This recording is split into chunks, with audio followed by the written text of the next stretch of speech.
Good afternoon, CFM. It's Coach Matt with our Wednesday workout. We got a partner workout for this Wednesday with a little longer time domain. So let's begin our warm-up with 2 minutes of your choice warm-up pace cardio, and then we're gonna get some big arm circles, 10 reps of each, then 5 reps of each of these. A knee hug, then a quad pull, and then our two-hand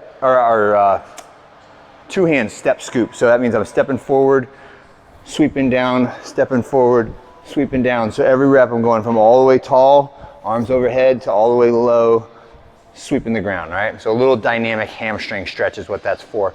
After you finish those general pieces, I want you to work on the 3 barbell movements that we're going to use today.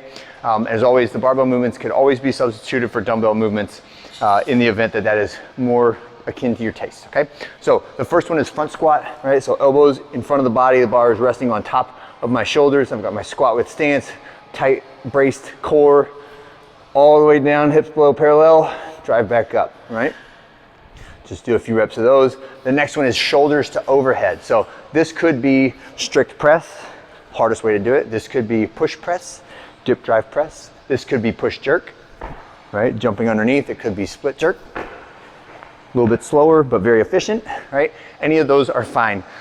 Since the weight is gonna be light, I would imagine it's going to be either the push press or the push jerk, which will be the top 2 movements when we do this in the workout. And the last one is ground to overhead. So the ground to overhead could be a clean and jerk. It could be a snatch.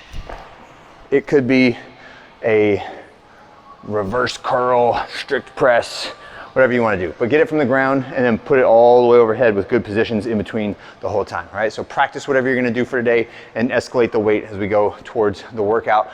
The weight is not that crazy heavy. It's 95-65. It's meant to be a conditioning weight and not a strength lift weight. So this should be one that you can hit many reps of, and it should be your fatigue that causes you to have to stop and rest as opposed to a limit of your strength, okay?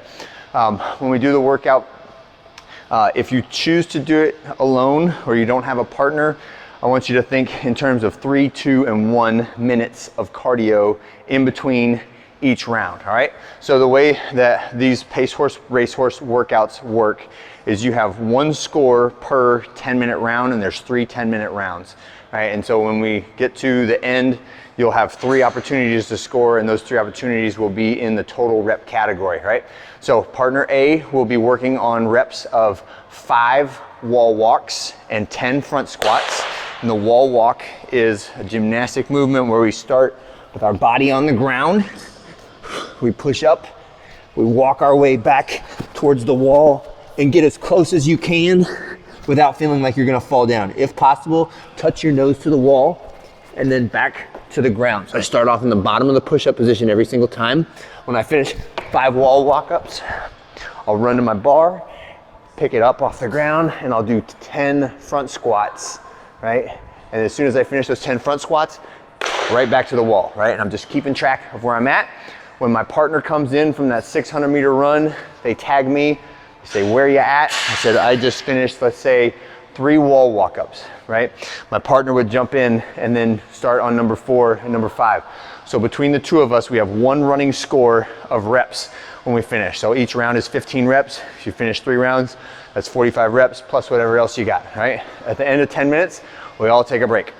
And again, on this first round, 600-meter jog is the pace horse, right? So the partners switch every time the pace horse finishes whatever their activity is. In this case, it's always running. So 600-meter run. And I want you to target, if you're doing this alone, say just go 3 minutes of working on your wall walks and front squats, and then go for your jog.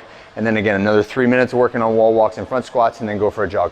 The next segment, all right, after your 2 minutes rest, is gonna be 400-meter jogs or 2 minutes, and the final one will be 200-meter jogs or 1 minute, okay?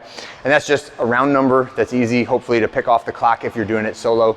If you're doing it with a partner, then you guys just switch every time the pace horse finishes the run, all right? On the second one, it's again 5 and 10. This time it is 5 reps of a shoulders to overhead. 1, 2, 3, 4, 5. When I finish that 5th rep, I bring the bar down behind my neck, and I'm gonna do 10 reps of a lunge You can step forward, you can step backward, right? It doesn't matter which. And then when you're done with that, you get to go right back to shoulders to overhead, right? And you can do the first one from behind your neck. And again, I would imagine in the time that it takes your partner to do a 400-meter jog, you're probably gonna have to set it down and rest, but do your best to keep that bar off the ground when you're doing it. The final one is just ground to overheads. There's no rep count, it's just keep your score, okay? So don't worry, there's no rounds and reps. It's just how many reps of that ground to overhead can I get while my partner is doing a 200-meter run, okay? When my partner comes in, I just say, I got 9, and then I tag them and we run out the door, and then they start on number 10, 11, 12. I get back there at 17 and I get up to 22, whatever, right? So 10 minutes just like that. You're just going back and forth, 200-meter run, max ground to overheads. And that's it for today. So again, it is 3 10-minute blocks separated by a 2-minute rest, all right? That's it for Wednesday. Yeah, see you guys on Thursday.